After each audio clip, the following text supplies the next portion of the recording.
a lot of people say that the world will be darker and there is no truth anymore and the hackers will win. I think that the next couple of years will be difficult because the attackers are early adopters. They are much faster in adopting these new technologies than the defenders. But in the long run, there is much more implications for the cybersecurity than is this for the attackers.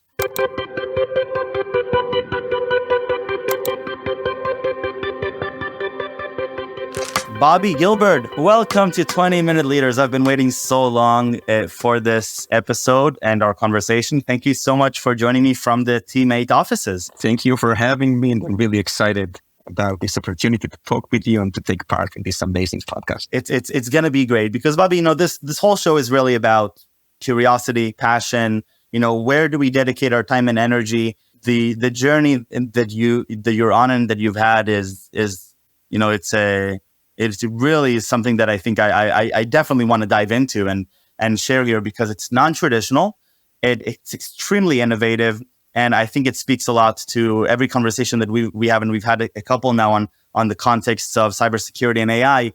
I can just see the interest and passion coming out of you. So I want to bring that to light here. So we'll get started. But Bobi, tell me a little bit about your name because you threw something at me right before we started that there's interesting stories behind both names. Tell me about it. Yes. So the first name is Bobi. Actually, the name on the ID card is Baruch, which means blessed in the Hebrew. But as soon as I was brought back from the hospital, my older sister, she is about 1 year older than me. This is how she pronounced my name, and it sticks since then. Since day 0 or day 10 of my life. So Bobi is the name. This is how she called me. This is how my parents called me. And this is how everyone called me.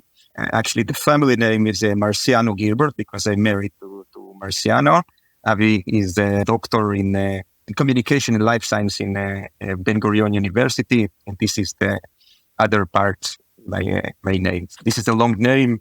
And I pronounce it the way that I like it.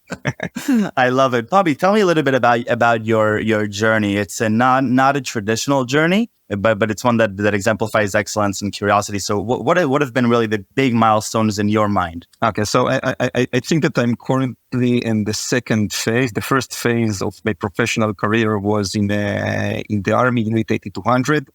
I've graduated 26 years of service. I've joined at the age of 18. And I was part of the IDF Unit 8200 up until the age of 44. I retired as colonel. And I feel really lucky because I had the opportunity to do amazing things, everything that you see in the movies about cyber hacking, etc., multiply it by 1,000. And this was my day-to-day.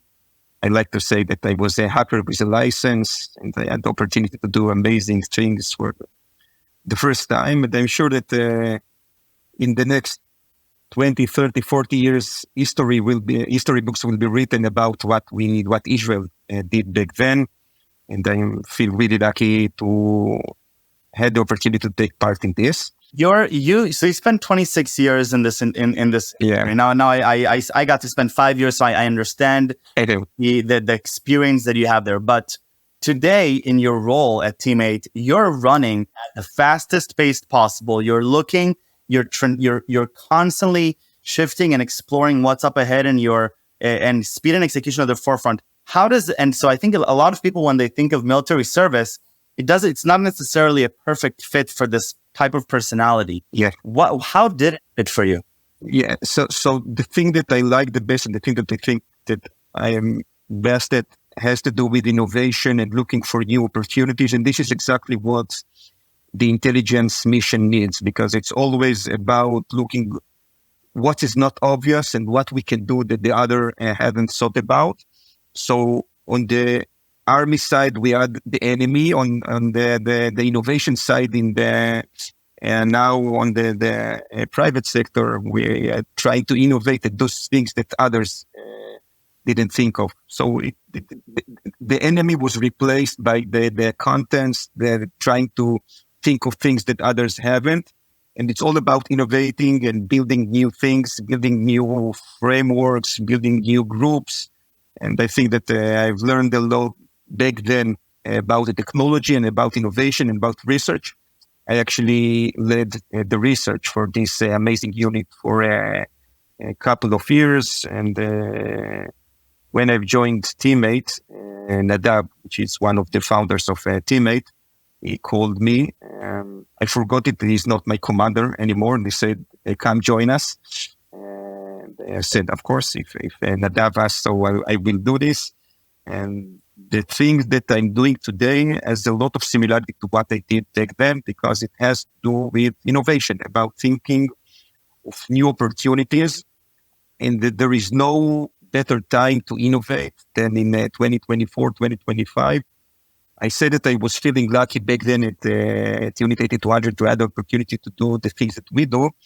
I feel even more lucky to be part of the ecosystem that designed the tech industry today with the introduction of this amazing alien technology into our life. The AI is about, I think this is definitely the most important technological milestone that every one of us will encounter in our lifetime. It's bigger than the cloud. It's bigger than the internet. I think the best analogy can be the printed press or the spoken language.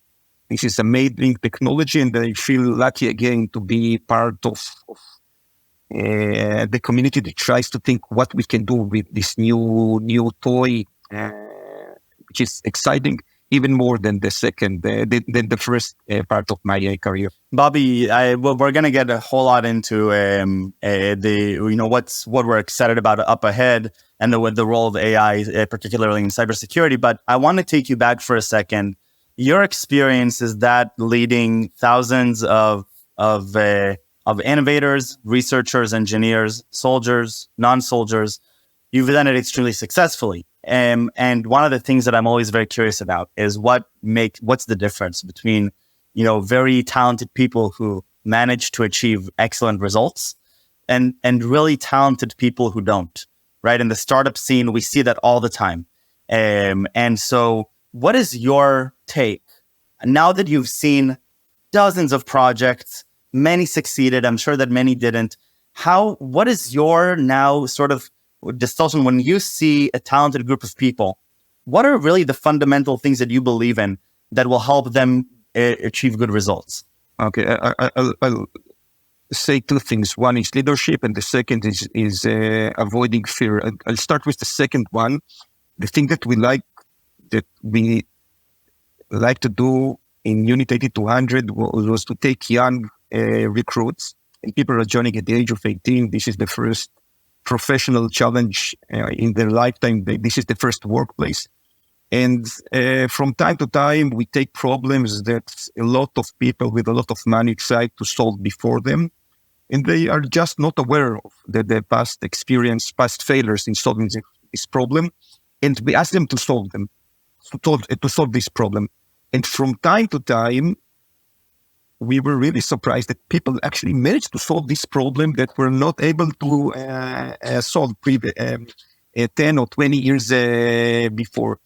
And the reason that they haven't failed in this mission is that they avoided fear. They were not feared of failure.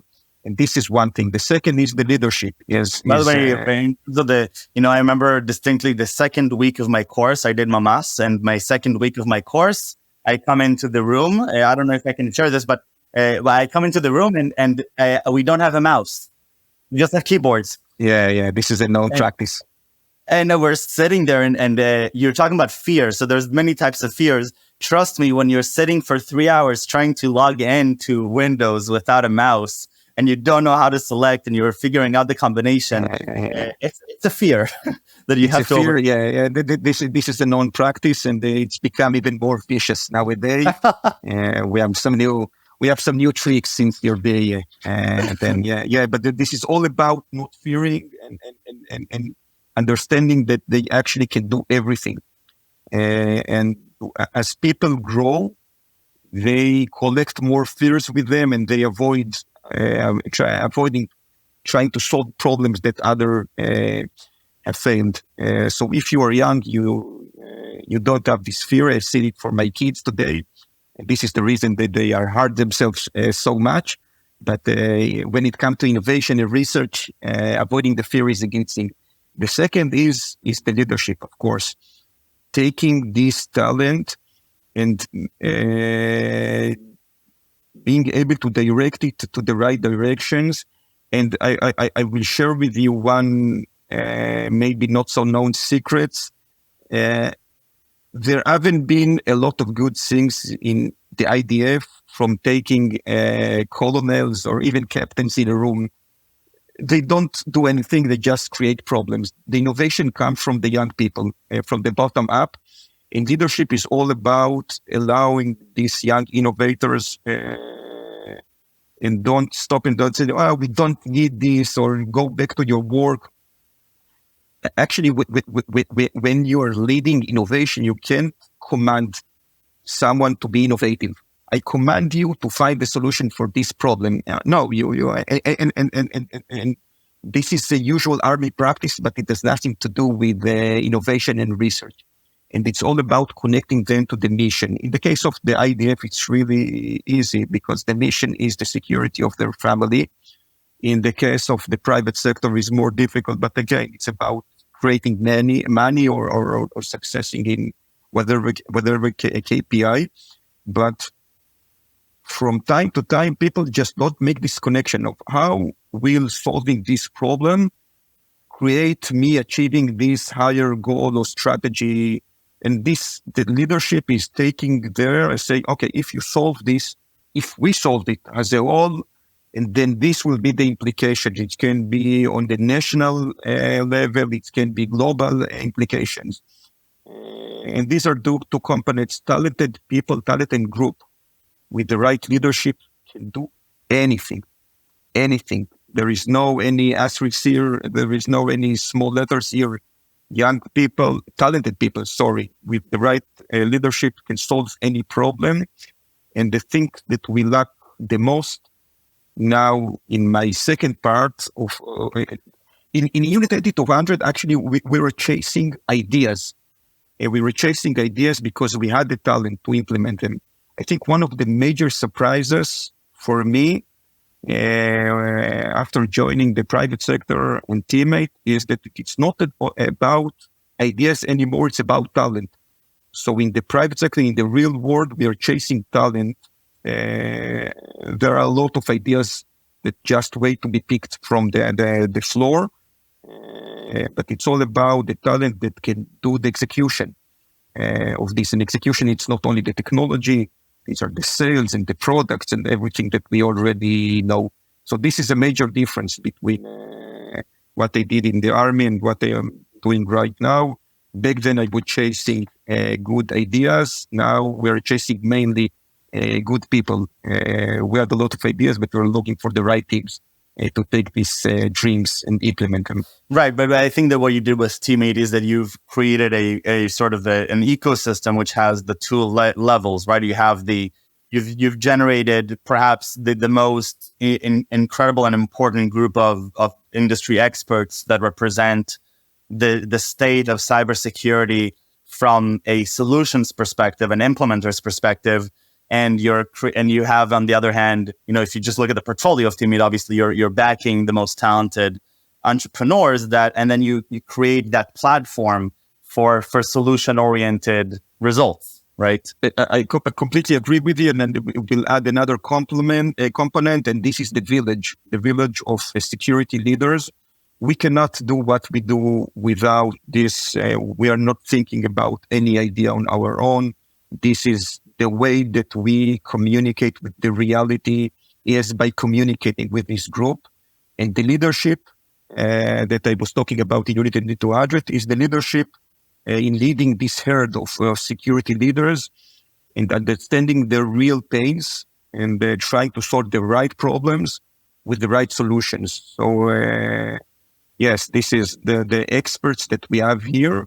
It's connecting the ecosystem and the problem, and of course, being grounded to earth through this amazing community of security leaders that we have here. And connecting all these components, this is the secret. Absolutely. Let's do a shift for a second to this intersection of AI and cybersecurity.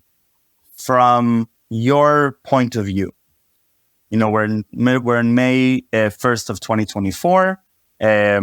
We're starting to understand the implications of AI. You said it beautifully that this is perhaps the most important and catalytic technology from ever, that's equatable to as much as the language itself. I fully agree with you. The language itself. Fully agree with you. Not the Industrial Revolution, not the nuclear weaponry. This is a fundamental shift in how the human brain is going to experience reality. What's going to happen over the next 2-3 years, do you think, in the cybersecurity space? Where are the big building blocks, opportunities? So I will start from the end. I'm optimistic. The reason that I'm saying this is that a lot of people say that the world will be darker and there is no truth anymore and the hackers will win.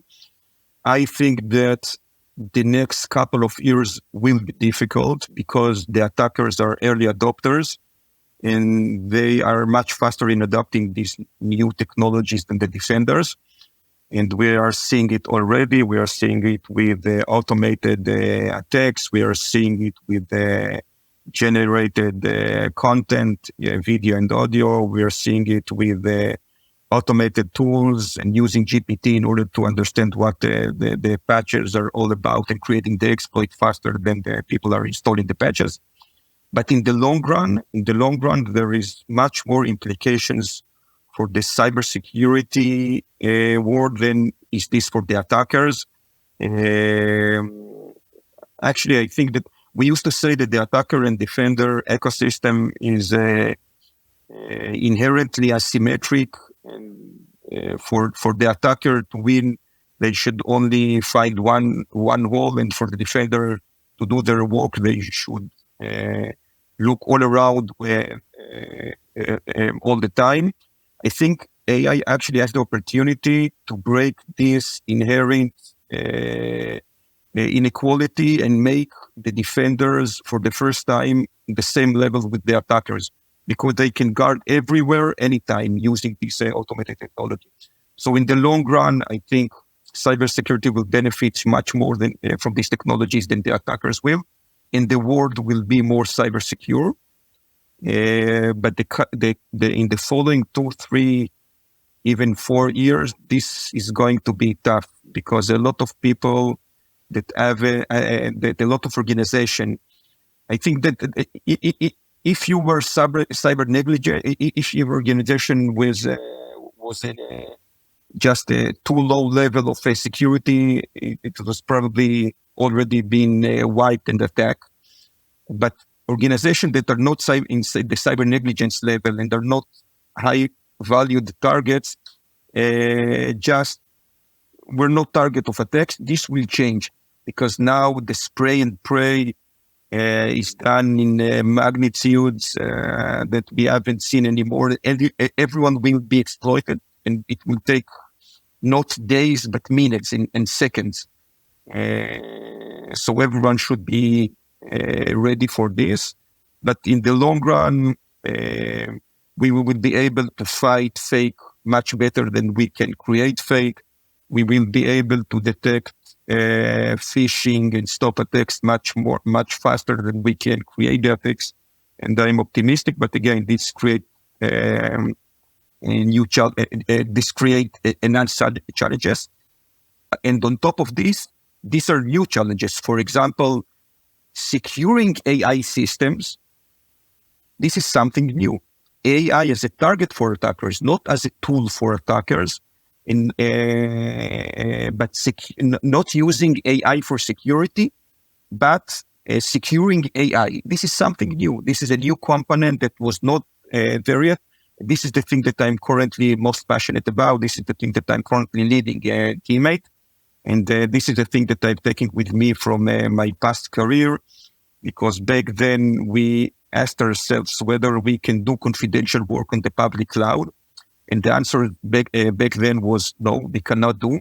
because we cannot secure our confidential AI. And this is a challenge that strikes me then and followed me since then.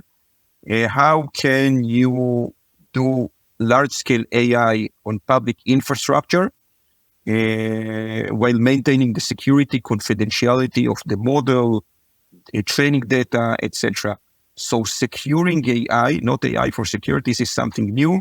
And this is one of the things that is we are currently putting more focus on in Teammate. I actually believe that we Teammate will do something around this in the next year or so. We see a lot of opportunities there. This is both for the consumers of AI, the users of the GPTs and the copilots, but even more for the creators of applications and models. They should make sure that their models and applications are protected from these kinds of attacks. We haven't seen these attacks on the wild yet, but I think this is a matter of days, weeks, or even years. But not years before we will see one major AI attack. I think we are now in the stage of it's like OT security before Stuxnet. No one was talking about OT security before Stuxnet, and then we have this one event that changed everything. We will have the Stuxnet of the AI. I believe it will be happening the next year, if not earlier, and then everyone will be asking themselves how can I protect my organization from this adversarial attack. So this is something new, and this is the thing that we are currently invested in, looking around for the technology opportunities, what is there for the third parties and what is there for the vendors, because this is also a question. The vendors cannot leave this world unsecure. Okay, so if Microsoft are so invested in GPT and AI, they cannot leave it for third parties. So we ask ourselves, what is there left that is left for third parties and will not be covered by the large vendors? And this is a thing that I can talk for hours. Actually, we are after, I think, almost 200 validation calls around this, and we have good understanding of this arena by now. Incredible, Bobi. So much. I mean, first of all, from the optimism, the world will be more cyber secure. This is a fundamental idea that I very, very much resonate with, and I fully agree. And I think that it's a great, it's amazing light to have at the end of the tunnel. But understanding that the next few years will be interesting. We'll see events unfold. Particularly interesting, the distinction that of securing, not only using AI to secure, but securing AI. Exactly. I think that it requires a whole different deep conversation to dive into that, which I would love to have. But then also this idea that, if until now really high value targets were the ones being attacked because of the difficulty to attack, this spray and pray, which becomes much more accessible and much more opportunistic. Everyone is now a target. Yeah. Everybody's now a target. And that also has a thing, I'm thinking back to what we do with deepfakes. I think that's a big understanding that it's not just the large enterprises necessarily that need layers of protection. And I think this insight is very likely highly relevant to many stakeholders. And so, Bobi, first of all, I wanna thank you for being here, and what a journey. And I think that this is certainly, I've done I think over 1,000 of these conversations by now, but I have to very authentically share that this was one of my favorite ones. And your optimism and your curiosity and excitement just runs through the screen. So thank you for that, and best of luck with everything you do. I'm excited to keep in touch. Thank you. It was fun. Thank you very much. Thank you so much.